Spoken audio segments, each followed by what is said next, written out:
Hey y'all, so today I'm going to tackle something that is also a very sensitive topic for a lot of people,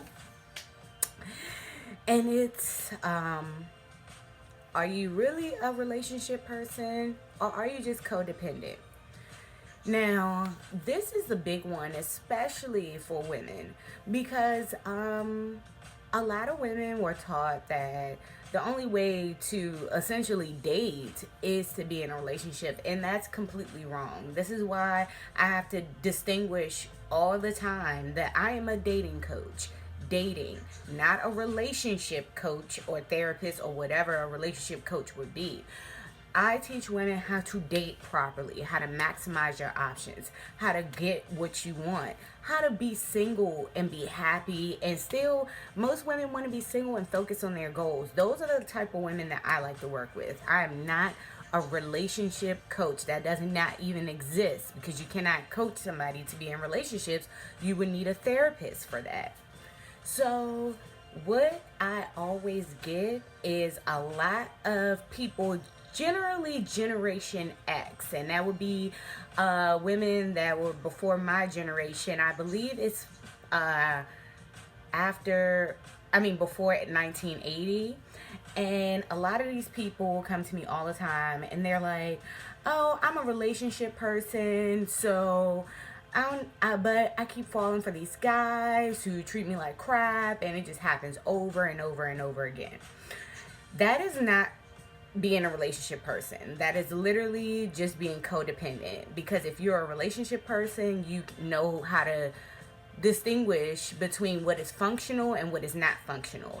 Like, I understand a lot of people love to be in partnerships, because partnerships is it's good to be like a part of something where you're working and you feel like you're working with somebody. It's just like with children. A lot of people felt like they are inspired by the children that they have to work towards something. It's like you need a reason to work hard. You need a reason to go towards your dreams, which there's no problem with that.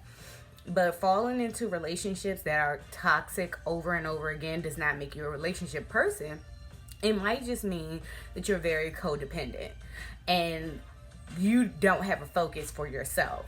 And these relationship issues may just be a distraction from the things that you should be focusing on, which is your career, your health, your spirituality, or anything that you're supposed to be mastering about yourself. And this is usually what I see with people that say that they're a relationship person, is that it distracted from all the things that they should be working on. And it's just a way to give yourself an excuse, like, oh, well, this guy was just such a big part of my life and I had all of these things going on, so I never even got a chance to finish school, or I never even got a chance to do the move, or I never even got a chance to start my business, and I just wasted so much time because I'm a relationship person. That's how it always goes. And I'm gonna tell you right now, if you're one of those people who call yourself a relationship person, but you're constantly finding yourself in destructive and toxic relationships, then you may just be codependent. And that's something you need to work on. You need to pinpoint what you're using these relationships to distract yourself from. Like, are you distracting yourself from finishing a goal or completing a savings goal, completing school? Figure out what it is, because I don't believe it's essentially attractive to say that you only function being connected to other people.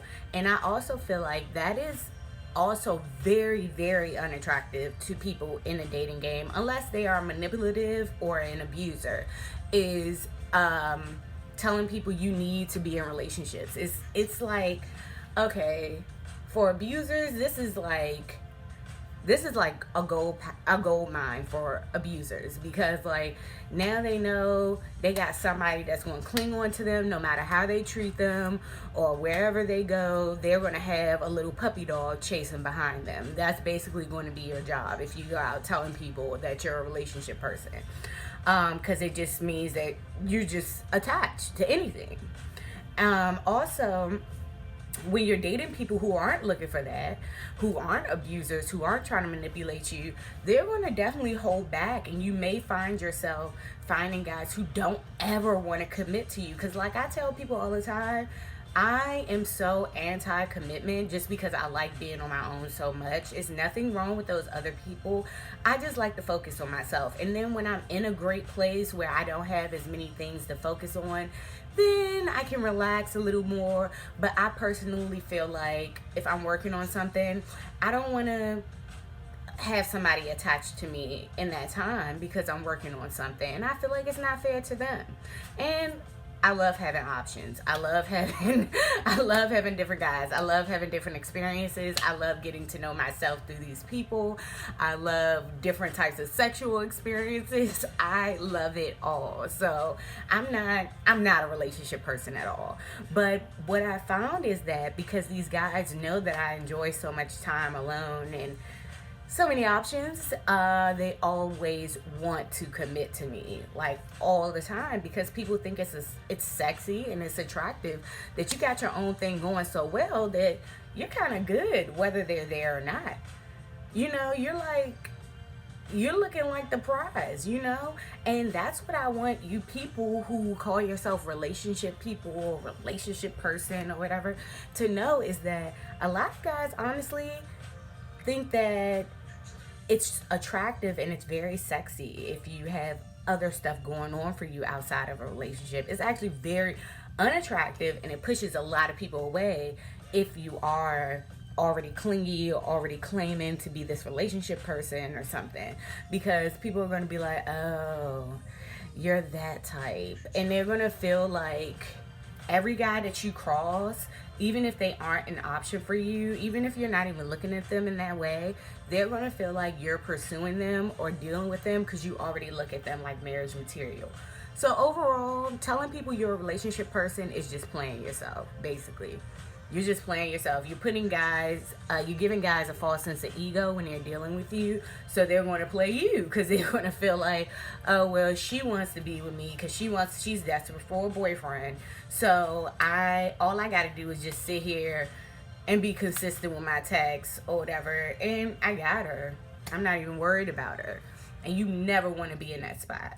You never want to be the person that guys never have to worry about, because you are worth all of the extras. You are worth all of the chasing. You're worth all of the pursuing. Whew. My God, too much coffee this morning or something. You're worth all of the pursuing. You're worth all of that. And take a chance. Give yourself a chance. Give yourself a chance to pursue the life that you want. Give yourself a chance to have options, to date, to be pursued. Give yourself that chance, because I'm telling you, you guys are missing out on so much. Just locking down whatever guy is consistent with texting you for the next week. You guys are missing out on a great life. And this is what I coach my ladies in. This is why my ladies are so successful and guys still want to commit to them. And I'm not even a relationship coach, whatever that is. Because I teach them to show themselves as being the types that are not looking for commitment. Honestly, that's the secret. They go and they look at them like, look, I know I'm the option. I know I'm the prize. So, what are you going to bring to me? And if you're not bringing anything great to me, then, I can move on to the next one. And what happens after that? My ladies are committed. They have great boyfriends. They have great relationships, and I'm not even the commitment type. I'm the last person you want to talk to about commitment. I don't even like hearing about relationship problems. So, get on that. And honestly, get on focusing on yourself. If you don't have any goals, set some up. Set some workout goals up. Set some yoga goals up. Set some financial goals up. Focus on that and watch how people cling to you, because they see that you're so focused on yourself and bettering yourself spiritually, physically. People love that. People love especially ambitious women, because it really is rare that women are out loud about being ambitious. So people want to be around that because it's different.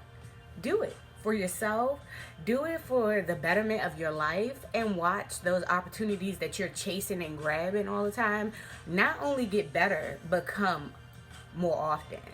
So, yeah, that's what I wanted to talk to you guys about today. You can always leave a comment in the comment section, or you can follow me on Instagram at Actual Black Mermaid, or at ABM Imani _ Yvonne on Twitter, and tell me your experiences with this, because I'm telling you, it works.